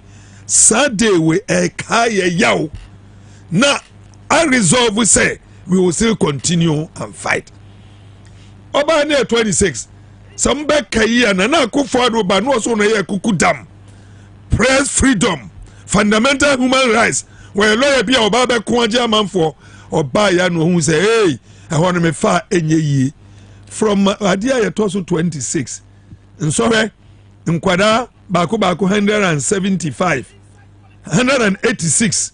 Na se wakwada koto so 26 na obi bejina ka so wakwada no wa bon house wato so 26 na enam se teacher for nin kire de yie nti enam se books ani ho nti enam se adan ya nkwara no betena mu ni ho nti ana wadi 26 na me de me ba me na yie na se wo ba ne wato so 62 a muga ede ne mfanya wo ano de me jejereje me de asiwo debt restructuring must say loan Nana Akufo-Addo no when him say so no when him so oko enti e ka baburu nyina mfa no biom. He's aware MP before you know, Mrs. say, "Omako meeting. Either we all swim together or we all sing together." Yen you know, na yenko safely, and I yen room. Hey, once I count the now, almost say, "Fear or no, when I be, who don't watch a baby, who do not a baby." And you know, a idea they are not thinking about any of this. Nanyami yani say, Muga, Ghana for Sabi, Ubia Nisha NDC. Whether we like it or not, one more making sure, say, as a North MP would never come and sit in Parliament. Even after Nyame, Wafana Kwambiso, I reduce one by one, still. Yaya Nkaza NDC for, Yansu boy, a Twasafo, Beka, still, he's with them. And we might take you one more time. Loans for the buy ya. At the time, you know, you nipa 136 for you now. You see, I'm penny Ghana for bread, a man for a woo. I go for one day. Oh, share ya ma kwanye kwa hujie no calculating who said I be. Me can know what the telephone calls a friend in Crawford in a hair. When you are Momra, yeah, ba. And no cockatcher speaker say, speaker for emergency meeting. Yeah, buy the loans on Abba. Whether you like it or not, because there's so many numbers in T, you can only talk and talk. Obekasa, akasa. Nanso kasa nebe kwa kusi say. Muga, pamuno chano, wamufi say, obia wawuno, onsuro sikai. That is a kufados, you now. After all, yeah, the form, you have a name, yeah, the Abba Jong State, you send him to Yaka, ya bong, sika wudi chofunu nukrana, on tea. And then proper after Yamina Meba 2025 meko. Now Baumia come and campaign. Say Obama campaign say any president. I want another economic management team. Anu I was one Bank of Ghana Sikanu ho. I want to see John Dramani Mahama incompetent. Me ban me say na Okabi be say na ye kaya 122 billion. It wasn't. 120 billion point 2 point.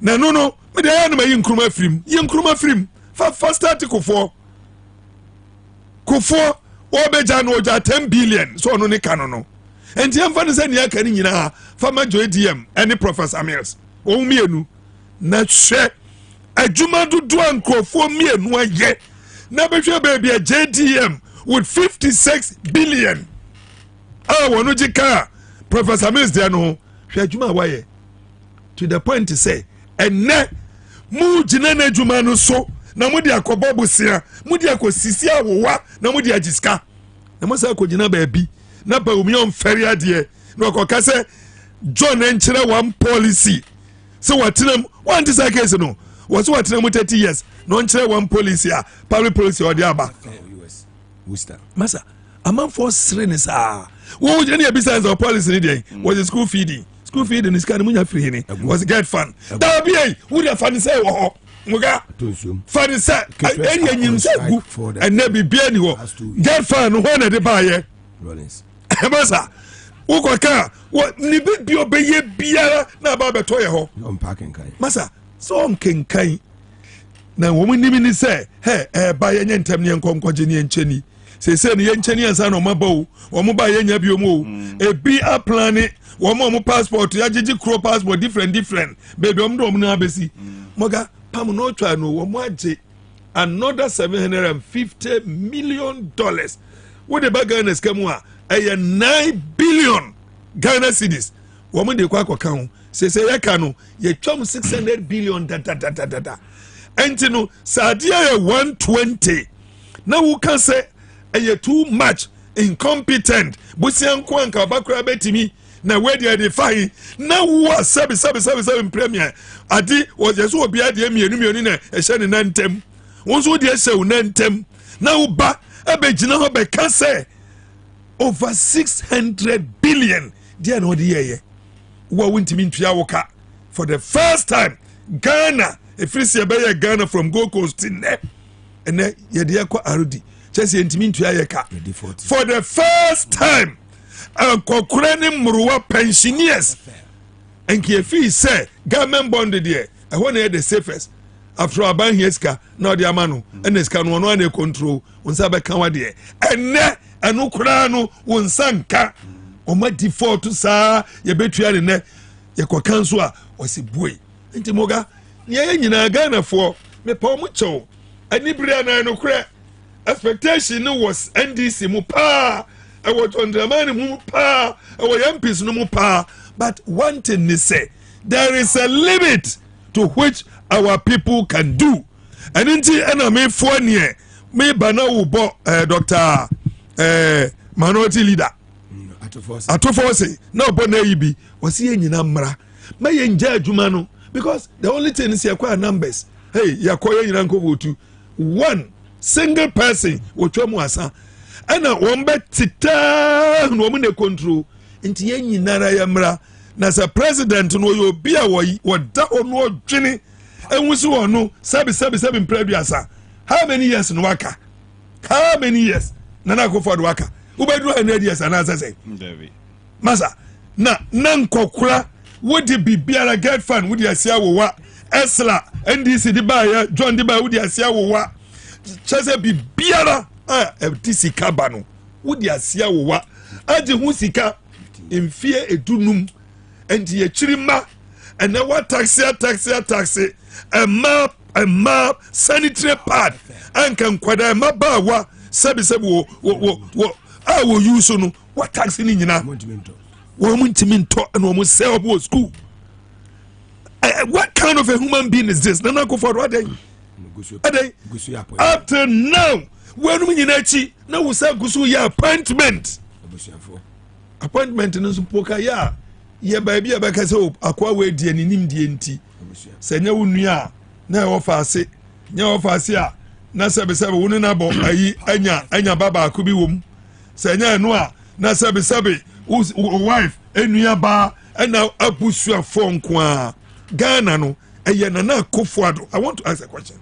When we nyina nkoka yes baumia Baumia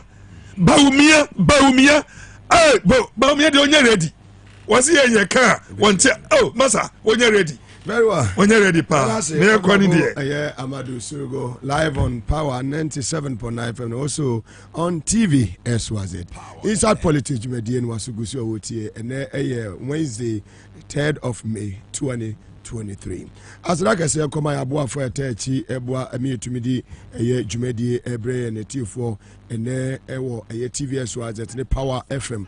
Power specialist about hospital techi, or more ebo a jume papa, eba hepatitis beer, or mobo emoding, will be our 9 a year numpeno attachment fakoho, or mobile ye papa, kutu dri, in su to tree, na a hawa sasabrono, Nina, Power specialist about hospital, or more ebebo, sound so and eba eye yari ahodo bie woni pedua no ma wo de kodoma mbabo na o matu afi ho e de ama siatika so no omo edimu titima ye papa omo de nu ahodo bibiri na ba edwa so obi a obo wa kohu wonya eye kofke heba misa ebetumi aboa se de be ya wa na etu betumi atwa ye wadu ya heba misa eno so ebu ye papa ya jese obi a malaria na ha wo no wonya edua ya malaria mia ebetumi aboa edua ya malalis ebetumi aboa ama bibia nso atumi akono wonya eye malamis na aboba eno enya de a enwuno to betumi anom ya ogirikagiri haba mesa so ho a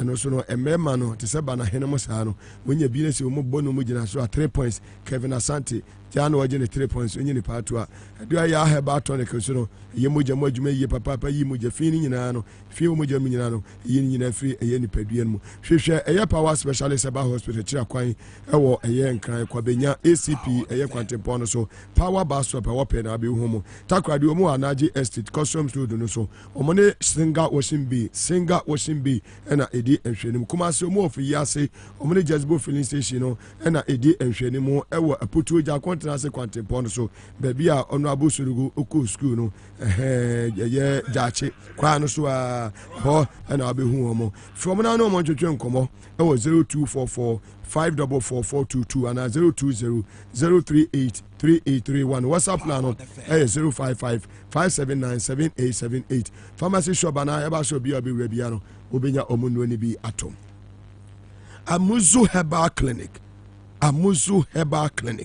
Ubia Eja wo a week erection obi a obema no entimi enyina so yie na okọ ade nani a payere yo na jese wagim ni nyina no ohia so do ni beche amuzu herbal clinic obi a severe waist pains ne hawo prostate ne hawo emema no low sperm count emema no waist pains onyina afo ni che amuzu herbal clinic na obetumi abo yie papa obi a sciatica ne hawo sasabro ene hawo stomach ulcer ene hawo syphilis emema no guno no wodi oni che amuzu herbal clinic a obetumi abo yie pa wa yare sa no obetumi anya stroke na bubu agu ho no obetumi asemi asa asore ananti bi mu dia eno ane se obeba amuzu herbal clinic say ho na obenya wo yare ni nyina ho solution hwe amuzu herbal clinic achi akwan e won kra achimota wo Christian village opposite Epuma filling station Madina wo main station wa adjacent Melcom Ashama wo Lebanon second step wa na obi huno kaso wa amanfom oben amanfom police station pe Tafo club say na Kumasi kusata buru se na ho na obi huno fre amuzu herbal clinic na ne ntwetwe nkomo e wo 0241 959326 0241 959326 ofre amuzua obejo so ana 0241 988884 0241 988884 ofra obejo so Spanish garlic mixer and capsules omo na free will be a hypertension and a hawo wunya Spanish garlic mixer and capsules ni bia ebetumi abo yi papa obi a wontumi ne die wanum ato obro ne beka so loss of appetite wunya bi bobo a ebeboa obi a wadware wie na wosan edwe won ye ohene wunya Spanish garlic mixer and capsules ni bia ebetumi abo ba ko mfikyire a waya se na ebo dwedwedwe wunya bi a ebeboa obi a woda wodwu so bebriansa na ade ache wunya bi nonum a ebetumi abo yi papa na bibia so etimi akonkan ede amount osa na ehawa Spanish garlic mixer and capsules ni bi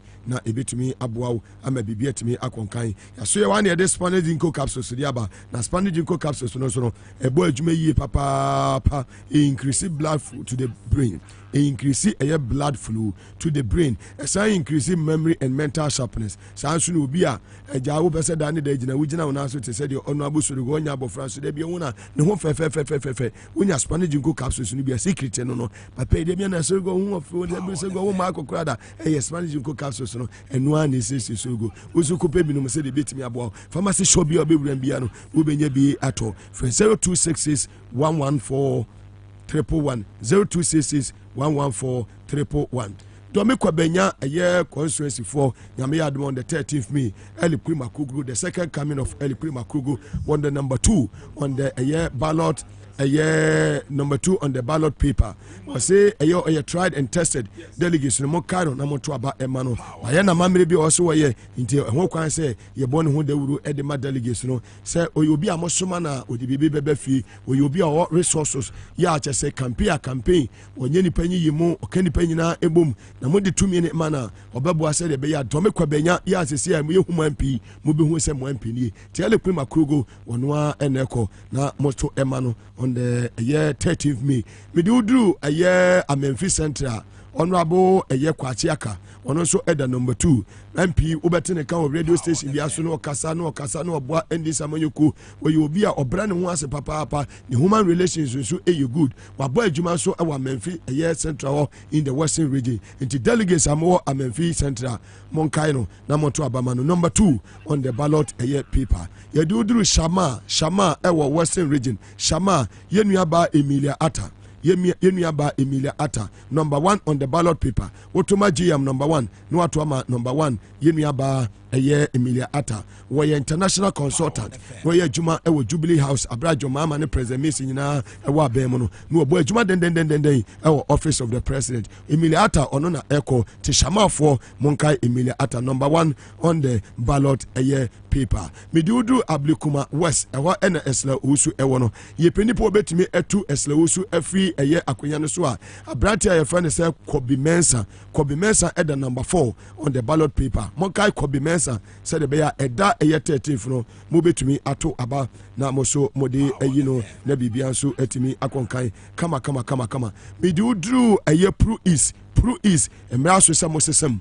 Pro is emra so say mosuma will be a party for se emra we de be adwuma. Pro is abrante a fan say Lord Kwam wobuku nyame ya adom fiada mo bete ne kan ha. Pro is for moto a na chese number 2 eya abrante Lord Kwam na babuni wotumi edemo akọ animu ne puntuo etumi ayemo somodia. Baby ayaduro no National Cathedral Honorable Sorogo ene yenua eye banahene. Minim banahene mbaja se no Honorable Sorogo agwem. National Cathedral no scandals enema ewom nyina mo yawe miracle no ye nchene yenko ye ne menua.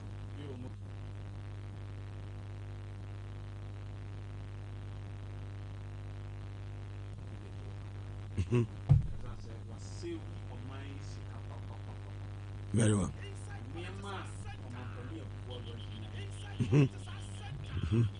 Okay, I Oslo.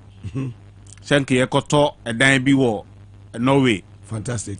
About $15 million. I could you to break his and news. If we actually dime Ekoto and yet on 4.5 million. Sika could you to a save my kind of reatane. I could forward omuntimin save on my baby. There are some nakofa we nyinaba. Muga akufuado ne se wakɔhyɛ ne dan mu ne nyankopɔn abompae. So mani di o mampanyi a obesi cathedral ama no. Na nka wo kosi cathedral ama nyankopɔn no na akɔ apam a nka o mind de nke ye de ye fa ho ban. Esanso mo ba ye sika wo ne wabusuafo mo nya no. Ebetima si cathedral ya ama ensesa aka. Muga kɔhwɛ de o maye o chebi. Sports complex ne ade o makosisi wo hono ne ade. Mo ba aban oman ho na mo yere mudidi amudi anya seskai. It is a kosi cathedral de tire wato be for my sika. Initially you catch there say wo de wankasa resources ne eyi a oba mobilize na besi enye o man sika. Afa de na finance minister afa kuntuna se na mo use o man sika na mo de yeden esi. Muga architect ya o ye drawing keke. Me baba keto e ohima 4 years mi ye bi drawing ye tua no over 100 million cedis. De drawing kwa enei ya bubu adan apartment ye offices ye wo judges bongro eni Ghana dim bongro judges ya yesi fresh wo honom no your mama si ya omotim no appeals court judges omampanya akufu adu bebu ni nyina na say ya ye registration of this National Cathedral in Ghana. And yes, I hear the most expensive hole in the world. National Cathedral. Guinness Book 400 million series. I'm not that hole. Pillar back to claim PS. 400 million series. The most expensive hole. I could follow the other ones. South Asia. Say any pebble so I day. Now, who names now? It sounds, family name Ochidakun in America and in Nipa so I register the same National Cathedral and Museum I foundation America. No could you to acquire Eco America. Say ye wo company bia aban tua $6 million ma ye from Nehemiah Group. No report down on your friend Carrie Summers. Say on my Bible Museum Emma Ghana. Na dan you cry and see also by your Bible Museum. $6 million yo Mugabe. Say nay today's rate what's the san Sika bubrija. Say yenye sika mana broso Ghana. Architect ye 130 million cedis. Karisama say $6 million. Contractor waji over 200 million cedis. Now so a dan shefom. The teacher say omaye nye sika mana ye dan abuso. Into kuje to ye say o dan. Document yankasa omo ade beto parliament eno na wo ye dan. Or pitchy host a woman idea. Amen. The spiritual advisor to Vice President Mahmoud Baumia Kwabra Adujemfi. Nidimba akon de Samuga. Kwabra Adujemfi Nidimba ako ai kusibe kon nipo kura ayimi kusibo wate. Back on the bonum no. Kusibo wate. And they call to a catcher say Sasam no be rulia onipa no timu say owo two identities. Be nipa ba. Nipa mienu. Say nipa ba. Na ye vice president uni nipa say na mo a. Na kire usuban. So say enka na akranka wo so wo yi den. Wo yi na free ho. Na cathedral ya den. Ya yi na fim. Enne asofo mpanyifo ni bi tro letter by say cathedral no is shrouded in secrecy. Enne me cause no mu. Say ye register America. Ne nipa so register adi wo no mu di register na Ghana so ye di register ndi moga ti Yusufu adawro ma mede amuso do omano ye den e betu mu bi se cathedral na omampanyi si ni enhia oman si kasa ma tete apansam si hospital agenda 111 na anwe ni si usi media manya sika yenyere yemfasi ai cathedral senkanye minority MPs na parliament kura enka wosan twa 80 million series a enka odi beto cathedral yiso so se ai kind of ya tanim na se obefa sika o man sika san di ko sika cathedral bi akwa na be chi na to so that emrani ni be dey ebedi esan se o man no ya dia tum se cathedral ya pe akufu ado hina be ka se ya moa na menansi cathedral na ya gude ni mase eti cathedral nya de obesi ne ye ka no mase ehuri cathedral de yebesi cathedral na manfo so cement de ko hono ya premiercy asase no ya premiercy na se judgment debt bi aba e wo se ye makufu ado ne pension no obeji esgasha na elitu asaje because enkrofo apartment e wako buasi no mni ade enkrofo offices emrani ni bedi ade samrani ni dia eni eni koton samum yedi enim de be se se de court emrani ni be se court hwe nan bo alaji se bari sika samu ya ba ne pension yenye dey ye fontua because and school fee enkwara less than 1 cedi a day about mintua 97 pesos about mintua hwe free SHS enkwara omo ho ayese omoduani asa omunko fie ni ya pamom oman sika samu nye na wanya sika usi cathedral uyo mampanya wase fausi tree planting wa hunu duani wona wa hunu duani bi wa hunu duani bi alaji yes 4.5 million I think the omo be use masa na said there must be a way to chop. It is a quite almost exactly. Say yenyina ye bre ye duanu ya na mu san twagu say mo ma ayi galamse ah ya ni ejimi ye be he okotutu amra no ha no akwa ha konfo say momra mekata wo mo be ha wo mo no ono ani nipa enti ekotutu amna ne say no ha one group ekotutu no wo mo jisika no matutu wo mo tutu wia no akwa another group mo nkonko kata so say na wa ma create employment say tree planting mo bia bi oni ka mo wo yechi ma mi bi wa send me message more than 20 that bia was Mugabe anti first year wa denta it was what help anti first year anti bacha man shout out man anti first year asabia won so pantan nurses training college that biara wo se wo kwa Mugadi aka kire no asabia wa pantan ya asabia pantan ana Franklin Nanku our former MC Medina Nanku de wuni mo no chief ana wa oni pa da bi oboni di say waja ni dimbo tilapia wo mobium adai waja tilapia bo Esther so tare waja national cathedral na say no de e straight forward right from the word go no na akofo adokwa no okoson daye odaye oson ne daye meanwhile no accuse John Dramani Mahama say daye na no ososo and John Carr say yes me so daye eye mpuntujuma kese me so daye say ye be KJT me so daye say be University Hospital Olegon because so daye si emfa nsuo nkoma na akofo ado ne nkrofo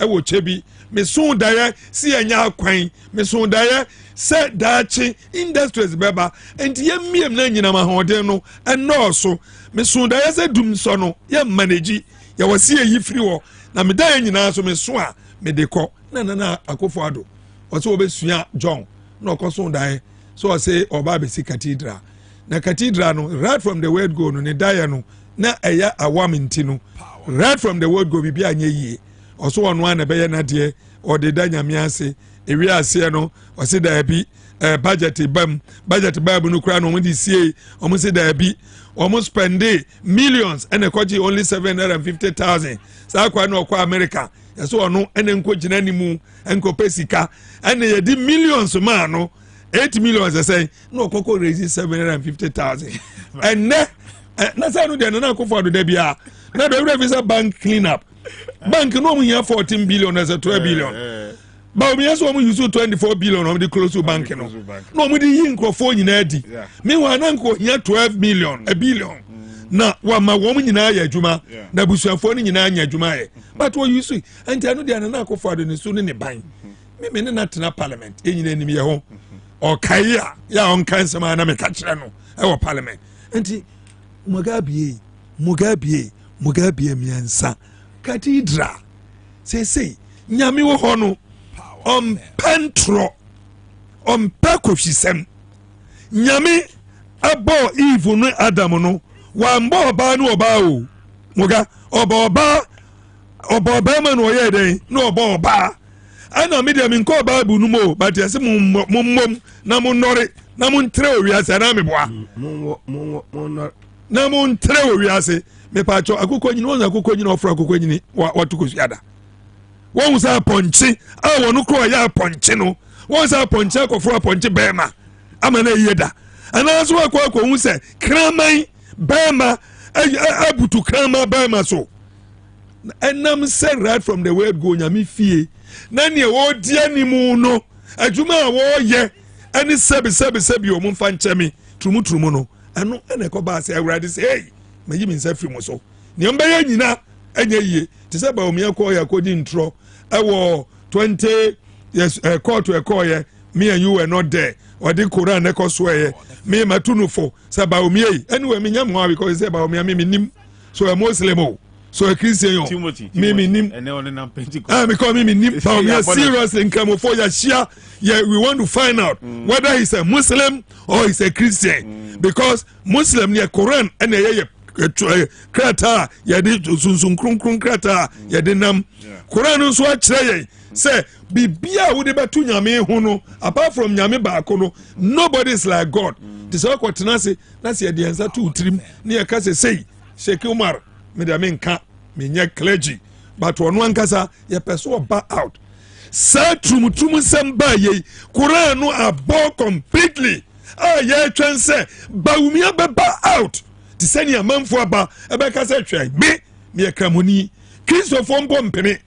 We will never agree today, we'll never agree tomorrow. Why come? He doesn't talk about it.